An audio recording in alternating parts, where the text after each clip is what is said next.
I'm very liberal with respect to what evidence is. Evidence is evidence. Evidence could be like, you think about a courtroom, right? So anything entered into evidence could be either for either side, right? Pro or con, right? So evidence, look, Ace, you want to know what evidence for God exists? The sunrise, right? That's one piece of evidence, but also it's a piece of evidence for the atheist. I think that is my liberal interpretation of what evidence is. It is entered into the evidence pool and can be used to support either side. That's what she's saying here. And so, Michael, as you're saying, now there's no good evidence. That would be a reasonable, at least, claim, right? To say there's no good evidence. Okay, you've at least said something that's reasonable right there. But to say that there's no evidence, obviously that's bonkers. I think that just like saying there's no evidence for we went to the moon. Yeah, there's evidence. Yeah. There's no evidence for flat Earth. Yeah, there's evidence for flat Earth. It's just bad evidence. So like just understand what we mean by evidence, right? So back to this. She shares this. She says, look, it would violate that we portion our beliefs to the evidence, right? We should believe because of evidence, not because belief is beneficial. And this obviously would be a nice objection to Pascal's wager, because Pascal's wager, again, is not an evidential argument for God's existence, like we saw with Thomas Aquinas' 5 ways and other arguments for God's existence. The wager is not an evidential argument for God's existence. It's a pragmatic argument for God's existence, or a practical or a prudential argument for God's existence. I should believe because it's beneficial to me so I don't burn in hell, not because I have evidence to. So that's what this objection says. However, the response is this. If your evidence for theism is permissive, meaning you could be rational as a theist, atheist, or agnostic, you can take Pascal's wager and still respect evidentialism. This is because more than one belief attitude fits your evidence. This is also what's considered as a proposition being underdetermined by the evidence.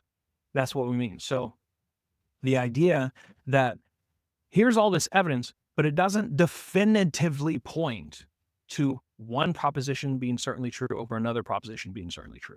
That's all that means. So we have an evidence pool, right? So I don't look at this as many skeptics, many theists, many atheists will say, they'll say, oh, it's either this argument for God's existence, that's no evidence, or all the evidence. I wouldn't look at it as this is evidence just for this is evidence. In fact, every item entered into the evidence pool would be for both propositions. Like, just consider that. It would be for both propositions.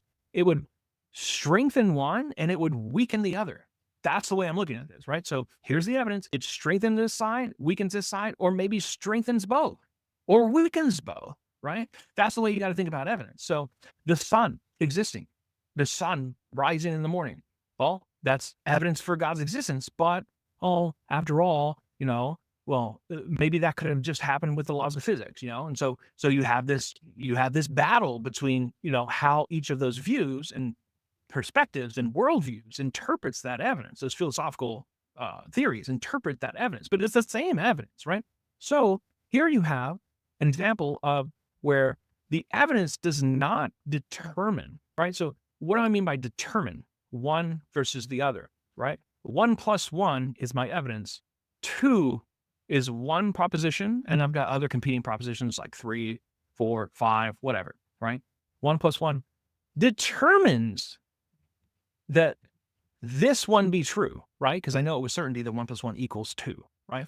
These other ones, it doesn't determine it at all. In fact, it doesn't even do anything in their favor.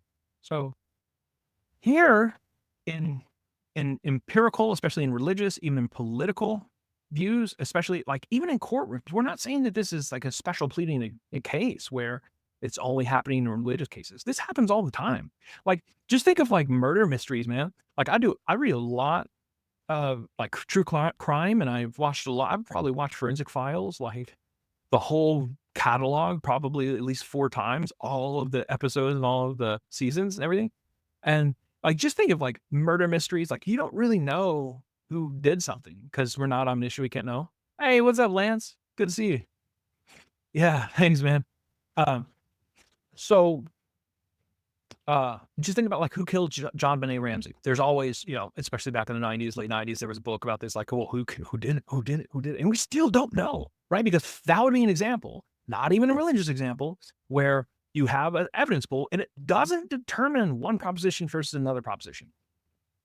So we're saying that with respect to the theist question, right? Because unless the atheist can declare with certitude that God not existing is as demonstrable and definitive as 1 + 1 = 2. Like, I mean, I think that would be an absurd position. Maybe some of you guys hold that, but I don't think it's that obvious, right? So I would consider it to be, by many, many pieces of evidence that you would enter in the evidence pool, I would consider that undetermined. In fact, I think probably by, if not most, maybe all. Yeah. Because this is actually the perspective not only Pascal takes, but Aquinas takes as well. Like, the evidence reason can only get you so far, and then you have to take that extra step. Okay. And of course, you're salivating in the comments thinking, well, I knew it. You got to be unreasonable. But this is not being unreasonable. She says here that, here, we'll go back to this one. No, this is this one right here. You can be rational as a theist, atheist, or agnostic, right?